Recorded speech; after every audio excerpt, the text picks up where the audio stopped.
Πήρα μήνυμα από τον πραγματικό πρίγκιπα της Τουρκίας. Ετοιμάζεται να με επισκεφτεί. Λοιπόν, τι λες? Πάρω καιρά μου. Υπουργιά μου, από εδώ και στο εξής θα φτιάχνω μόνο μια στολή το χρόνο. Όλα τα ρούχα μου και οι στολές μου να μοιραστούν στο λαό. Μάλιστα, μεγαλειότητα. Του λαό, μεγαλειότητα.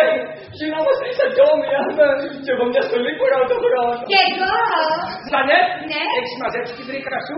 Λιγουλάκι. Θα σου τη δώσει και χρυσάφι ο υπουργός μου. Ευχαριστώ. Έχω καταλάβει ότι θέλεις να παντρευτείς στο πετρολίνο, Πολύ καλά καταλάβατε. Ευχαριστώ πάρα πολύ. Ζήτω μου! Έτσι να κατουρός!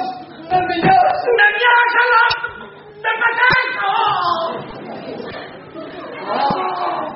Το αξίζετε και οι δύο! Είστε οι μόνοι που μου είπατε την αλήθεια! Ενώ κάποιοι άλλοι αυλικοί μου... Τέλος πάντων, σας συγχωρώ. Σε αυτό το πέρσιμο σας παντέστηκα και εγώ με την εγωπάθεια και τις κουταμάρες μου.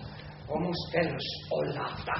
Τέρμα η μόδα και οι μανίες με τα ρούχα και τις στολές.